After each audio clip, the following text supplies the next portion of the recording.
欢迎来到新闻频道，明星们很高兴您订阅了该频道。四方馆没有檀健次，你会看这个剧吗？推荐一部还热乎着的配饭剧《四方馆》。檀健次的男主，周依然的女主。有理由猜测，很多观众都是冲着檀健次而来。毕竟檀健次饰演的元末还是很可爱，蛮出挑的。檀健次演得很好，把一个古灵精怪、有些小聪明、有点才华在身又有点小贪财的，仍在成长阶段的四方馆储备人才，演得活灵活现。这是一部轻喜剧风的古装剧，带点悬疑、探案、外交、爱情元素。元末原本是一个游离于四方馆体制外，凭借小聪明赚点小钱的年轻人。有一天，他在城门口遇见了一个女扒手阿树。短短几分钟内，他随手顺了旁人的帽子、披风、钱袋，还有通关文牒。刚一进城，便被元末扣下了他的通关文牒，导致他无法住店。阴差阳错下，两人一起协助四方馆新上任的王舍人侦破了偷运军械案。阿树不仅是个扒手，还是个用毒高手，对元末施之以养羊粉，以此威逼利诱，让元末给他搞个正经的长乐身份。元末拜托了四方馆王舍人，由于一些语言沟通上的小误解，给阿树办了奴籍。在法律意义上，阿树成了元末的小丫鬟。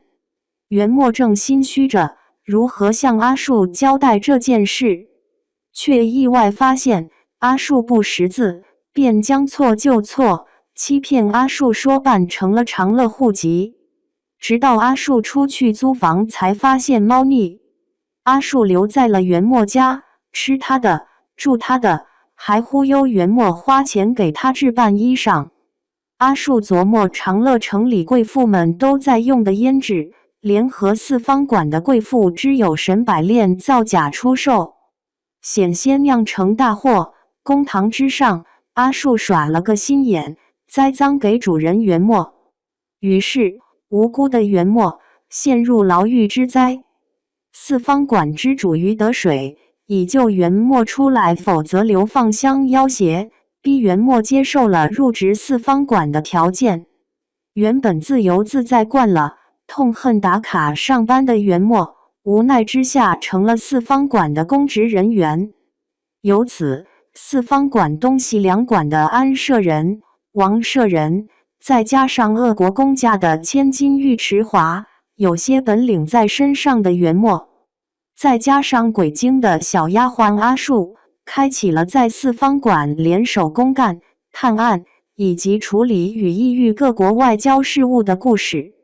其实细究起来，这剧里的女主角人设有问题。明明是个从小流落荒漠、艰难求生的流民，练得一手扒手绝活，偷起来如入无人之境，又是个用毒高手，却偏偏同时又担起了清纯无辜的小姑娘人设。以下要相要挟元末给他搞长乐户籍，吃住用度全仰仗了元末，但嫌弃元末家中凌乱，歘歘把人家东西都给扔了。可姑娘，你是个流民啊，居无定所的，突然有了一个家，怎么突然挑剔的像个千金大小姐？自己闯下祸，还嫁祸给元末，实力坑主的一个丫鬟。这样说来，人品有问题，还有扒手的前科。但元末自从初见阿树，甭管他表面上怎么嫌弃，实际上都在无条件的对他好，甘当冤大头。非但男主元末对他好的离谱，四方馆一众人员对他都格外照顾。当阿树无意中说漏嘴自己的行当时，尉迟华、王舍人这些一身正义的公职人员，还都心照不宣地体谅他，委婉地转移了话题，对这个小姑娘格外的宽容。尤其是尉迟华这位千金女汉子，上来就对阿树表达了无比的喜爱，零基础零铺垫就成了闺蜜。难道这就是闺蜜间的一见钟情吗？还是女主光环在闪耀？另外，探案故事也没有那么的吸引人。大庸与外邦之间的外交，偶尔还会让人生出一点儿戏感的感觉。但想到人家本就是轻喜剧带点浮夸风，这些都可以包容。奇怪的一点是，这剧一来探案故事不够吸引人，二来女主的人设有问题，可是你偏偏还能有兴趣看下去。想来想去，我认为是这部剧里的角色有点可爱，看着亲切。多看几集，你就接受了这些人物，喜欢他们之间的互动，感觉像朋友一样，熟悉的亲切感，愿意看他们吵吵闹闹，或者和和美美的，一同经历桩桩件件的事情。几位配角都很鲜活，人物基本都立住了，有着鲜明的人设，而且演得可爱。比如行伍出身，有些严肃刻板，一身正气又有过硬战斗力的王坤吴王舍人；比如出身名门的鄂国公千金，随手就能甩出各大机构腰牌，偏偏是个女汉子，英姿飒爽，争强好胜，爱替人出头的尉迟华。